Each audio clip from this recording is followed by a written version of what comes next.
Hello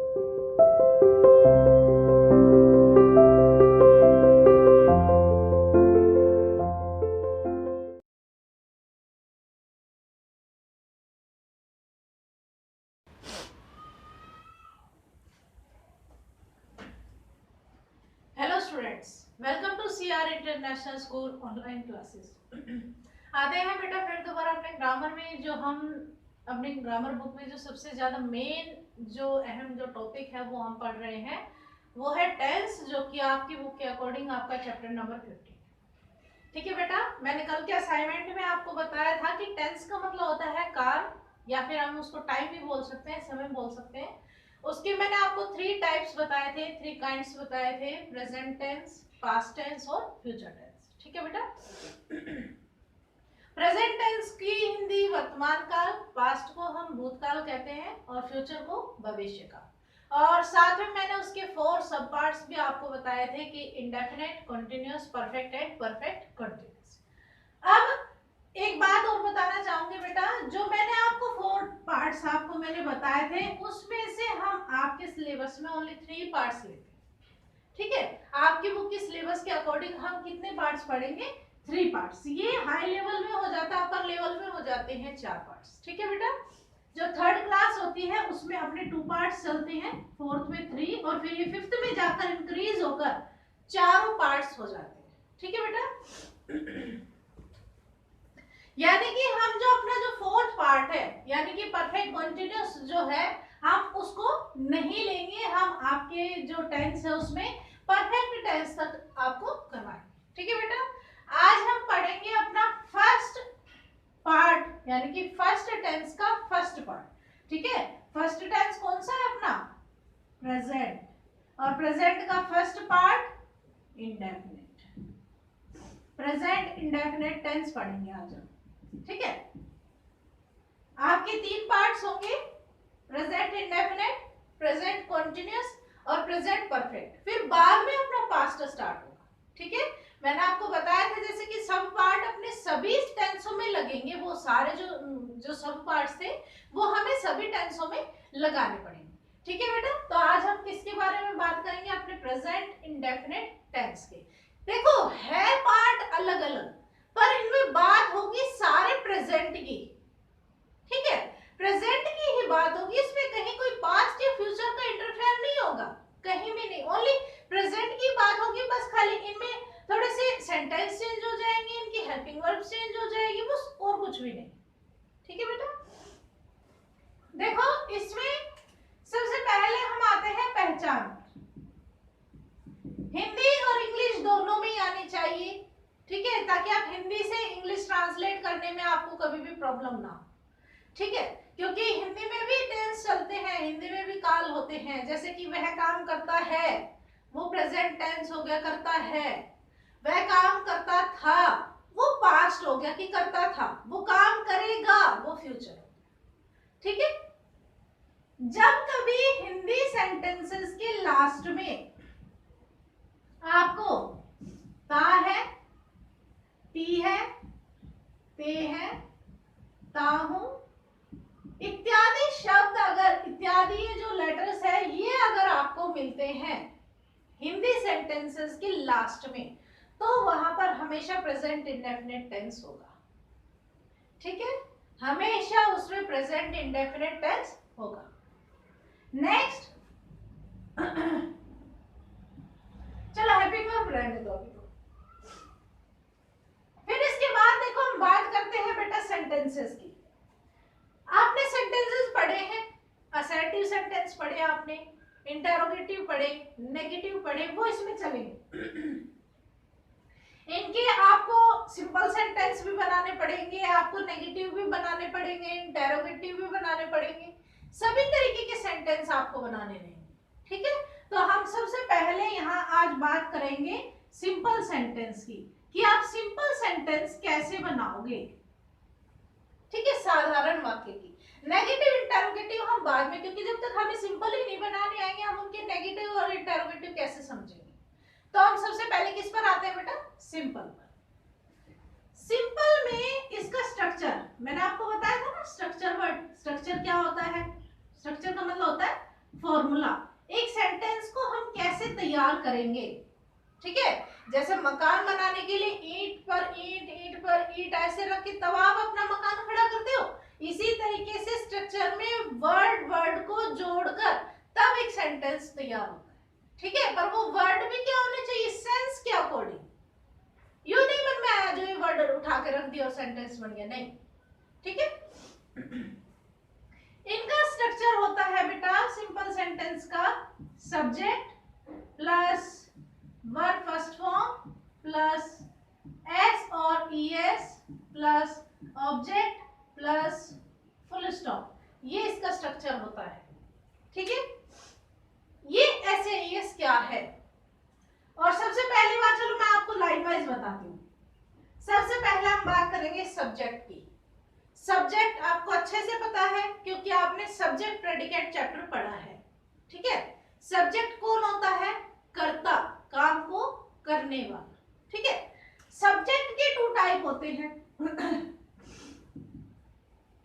to types of subject there are, कौन कौन से, सिंगुलर एंड प्लूरल।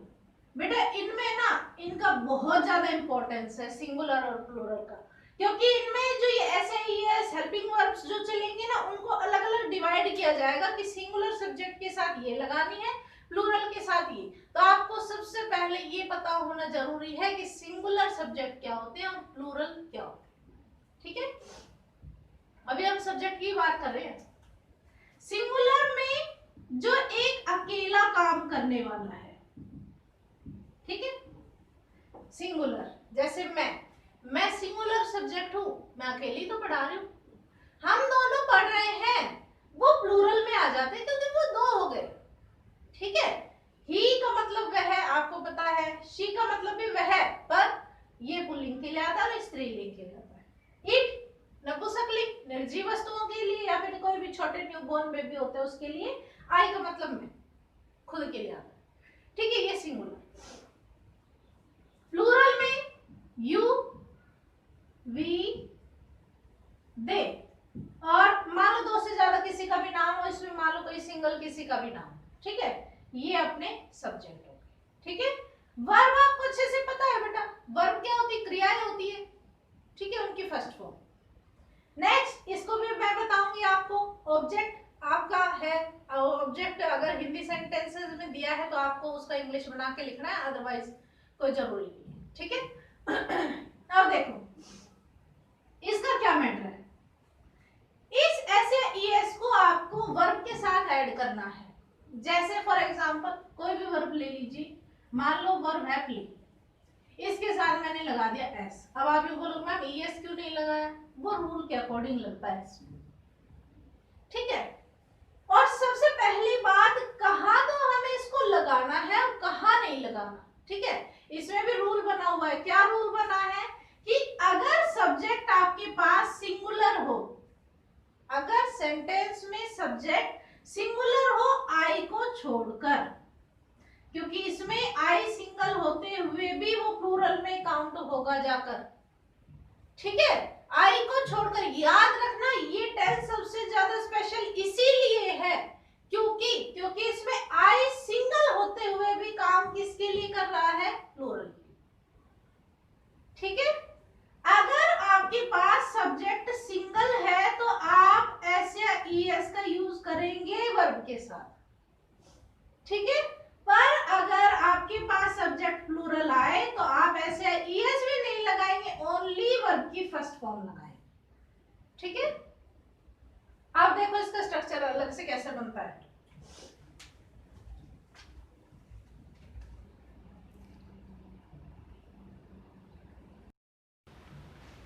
देखो बेटा इसका स्ट्रक्चर बनेगा singular subject plus verb first form plus S और ES plus object plus full stop.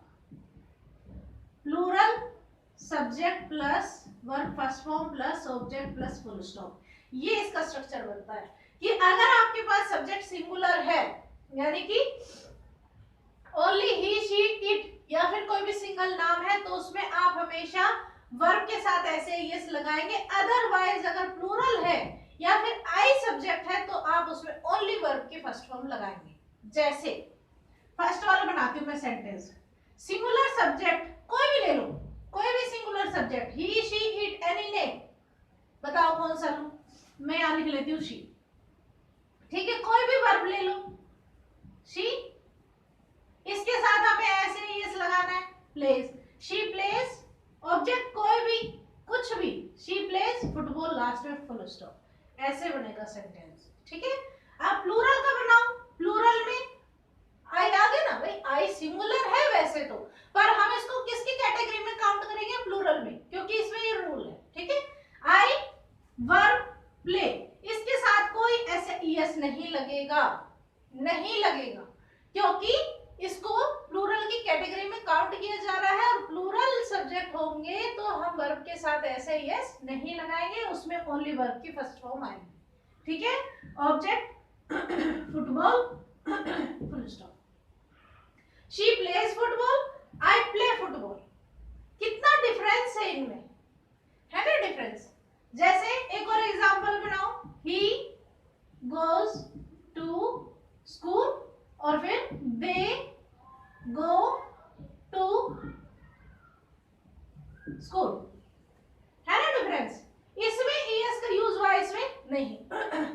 अब आप ये बोलोगे मैम ये क्या फंडा है, ये कहीं एस लग रहा है कहीं ईएस लग रहा है, इसमें कंफ्यूज है।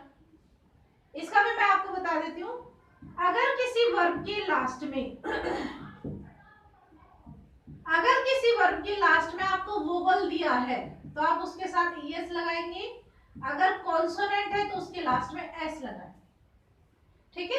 अब जैसे गो के लास्ट में ये ओ क्या है, वोवल है ना इंग्लिश का, तो हम इसके साथ ईएस लगा रहे हैं, यहाँ पर ये वाई कॉन्सोनेंट है इसलिए इसके साथ एस लगा हुआ है, ठीक है बेटा। ये आपका प्रेजेंट इंडेफिनिट का सिंपल सेंटेंस थी। अब देखो मान लो हिंदी में दिया हो तो कैसे करोगे,